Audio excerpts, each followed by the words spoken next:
بسم الله الرحمن الرحيم ياسين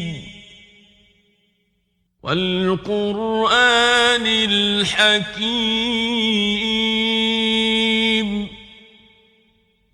إنك لمن المرسلين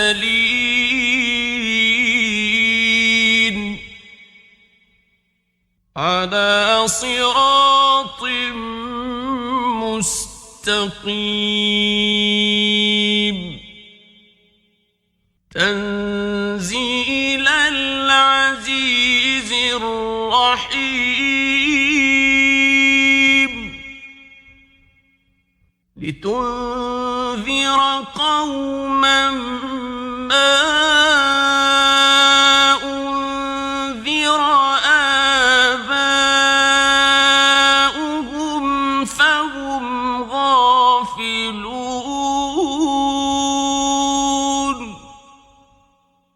لقد حق القول على أكثرهم فهم لا يؤمنون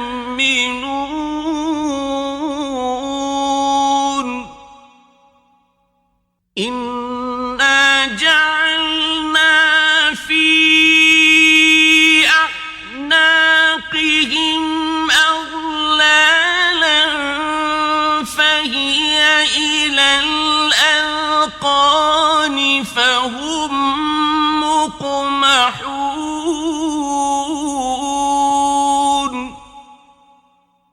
وجعلنا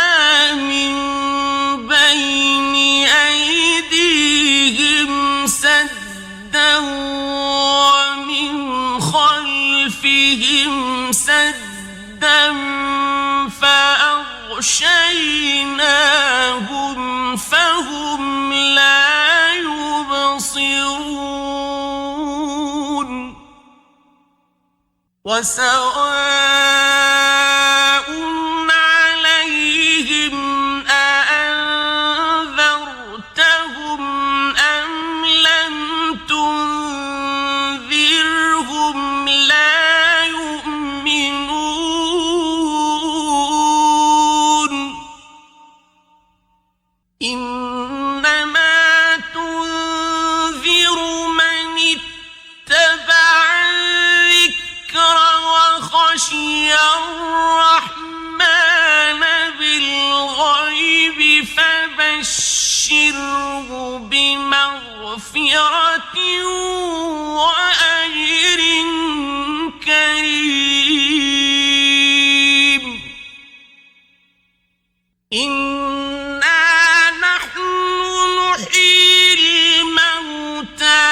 ونكتب ما قدموا وآثارهم وكل شيء أحصيناه في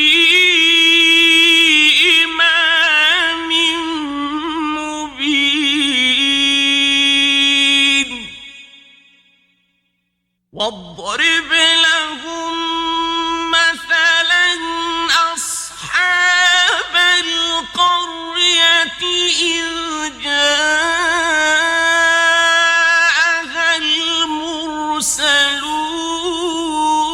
المرسلون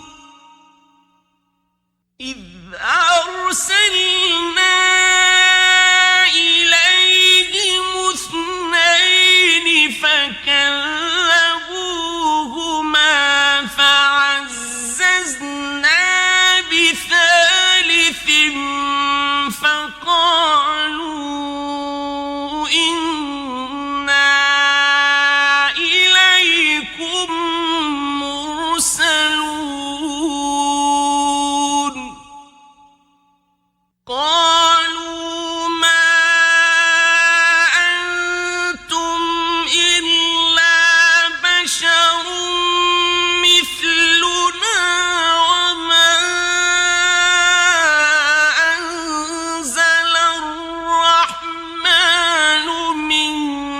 شيء إن أنتم إلا تكذبون قالوا ربنا يعلم إنا إليكم لمرسلون وما علينا إلا البلاغ المبين قالوا إنا تطيرنا بكم لئن لم تنتهوا لنرجمنكم وليمسنكم منا عذاب أليم قالوا طائركم معكم أئن ذكرتم بل أنتم قوم مسرفون وجاء من أقصى المدينة رجل يسعى قال يا قوم اتبعوا المرسلين اتبعوا من لا يسألكم أجرا وهم مهتدون وما لي لا أعبد الذي فطرني وإليه ترجعون أأتخذ من دونه آلهة إن يردني الرحمن بضر لا تغن عني شفاعتهم شيئا ولا ينقذون إني إذا لفي ضلال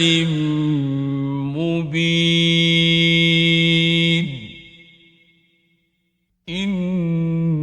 إني آمنت بربكم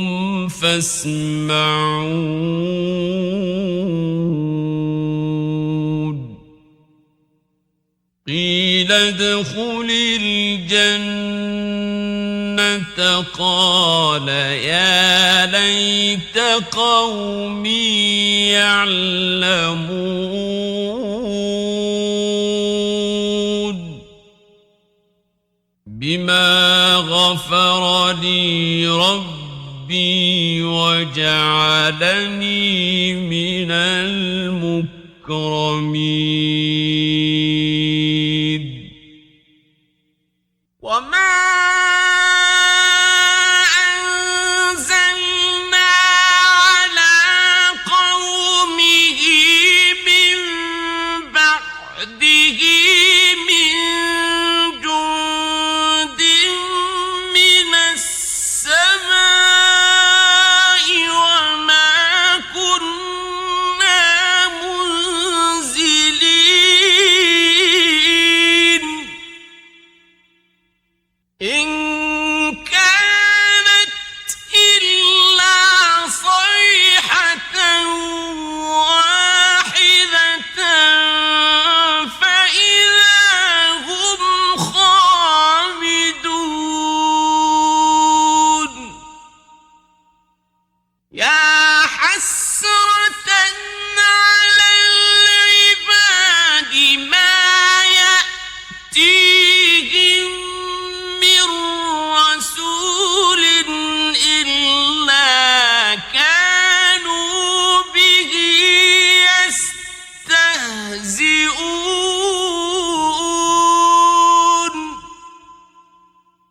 ألم يروا كم أهلكنا قبلهم من القرون أنهم إليهم لا يرجعون وإن كل لما جميع لدينا محضرون وآية لهم الأرض الميتة أحييناها وأخرجنا منها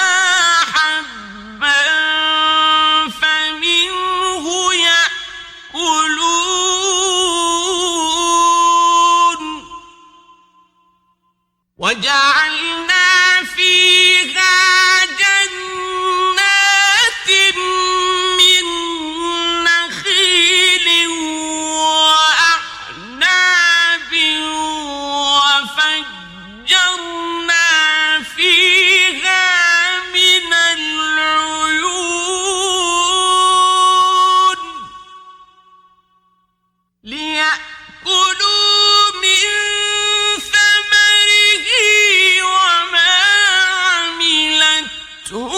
أيديهم أفلا يشكرون سبحان الذي خلق الأزواج كلها مما تنبت الأرض ومن أنفسهم ومما لا يعلمون وآية لهم الليل نسلخ منه النهار فإذا هم مظلمون والشمس تجري لمستقر لها ذلك تقدير العزيز العليم والقمر قدرناه منازل حتى عاد كالعرجون القديم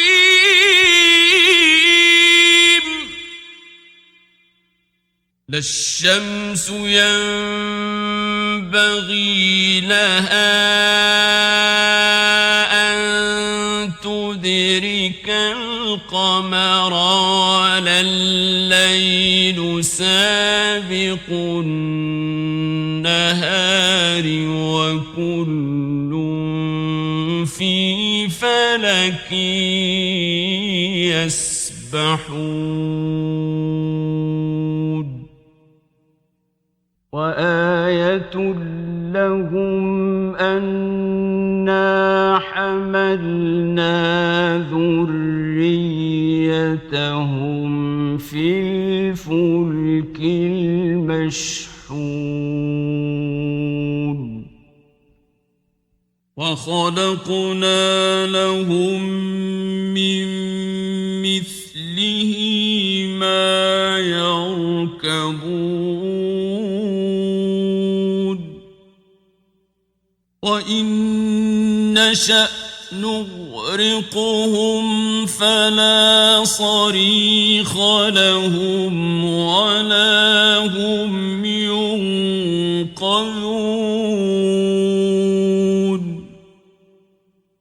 إلا رحمة منا ومتاعا إلى حين وإذا قيل لهم واتقوا ما بين أيديكم وما خلفكم لعلكم ترحمون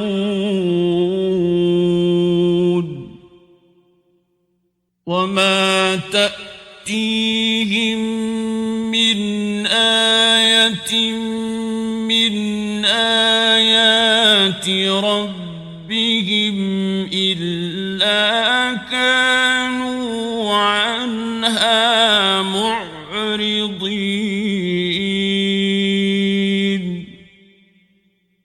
وإذا قيل لهم أنفقوا مما رزقكم الله قال الذين كفروا للذين آمنوا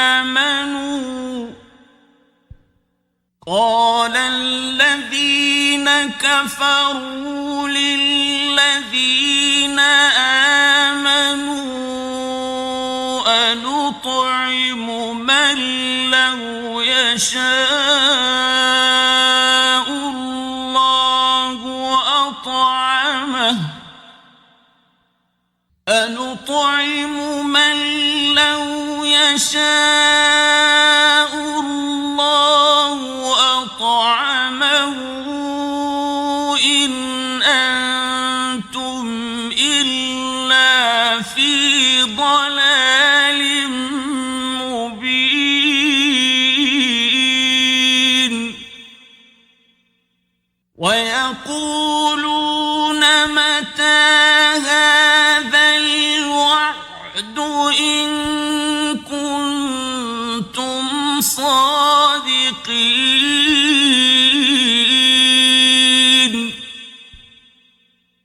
ما ينظرون إلا صيحة واحدة تأخذهم وهم يخصمون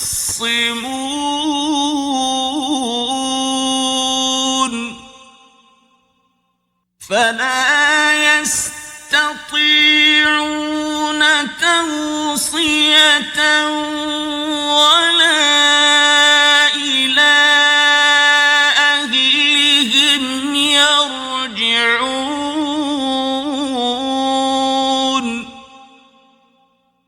ونفخ في الصور فإذا هم من الأجداث إلى ربهم ينسلون قالوا يا ويلنا من بعثنا من مرقدنا هذا ما وعد الرحمن وصدق المرسلون إن كانت إلا صيحة واحدة فإذا هم جميع لدينا محضرون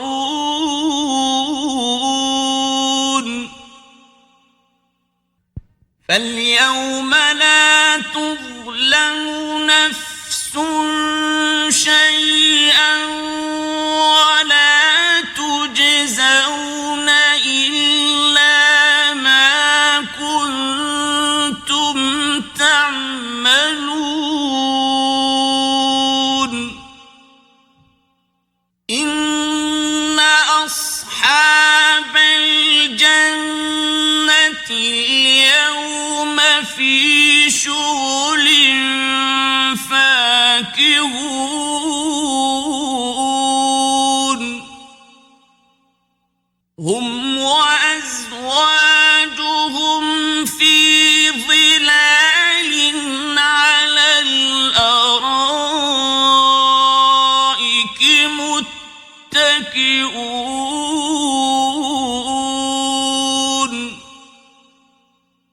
لهم فيها فاكهة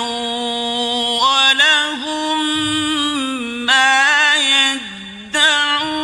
يدعون سلام قولا من رب رحيم وامتازوا اليوم أيها المجرمون ألم أعهد إليكم يا بني آدم ألا تعبدوا الشيطان إنه لكم عدو مبين وأن اعبدوني هذا صراط مستقيم ولقد أضل منكم جبلا كثيرا أفلم تكونوا تعقلون هذه جهنم التي كنتم توعدون اصلوها اليوم بما كنتم تكفرون اليوم نختم على أفواههم وتكلمنا أيديهم وتشهد أرجلهم بما كانوا يكسبون ولو نشاء لطمسنا على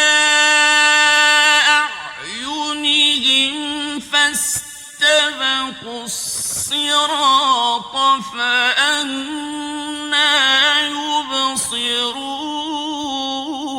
يبصرون ولو نشاء لمسخناهم على مكانتهم فما استطاعوا مضيا ولا يرجعون ومن نعمره ننكسه في الخلق أفلا يعقلون وما علمناه الشعر وما ينبغي له إن هو إلا ذكر وقرآن مبين لينذر من كان حيا ويحق القول على الكافرين أولم يروا أنا خلقنا لهم مما عملت أيدينا أنعاما فهم لها مالكون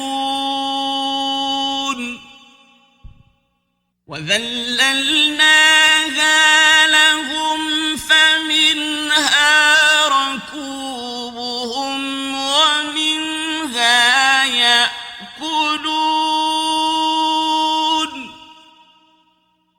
ولهم فيها منافع ومشارب أفلا يشكرون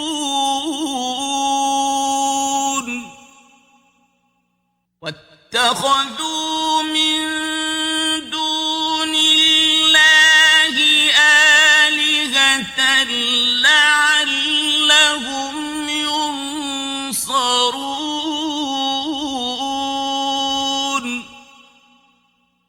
لا يستطيعون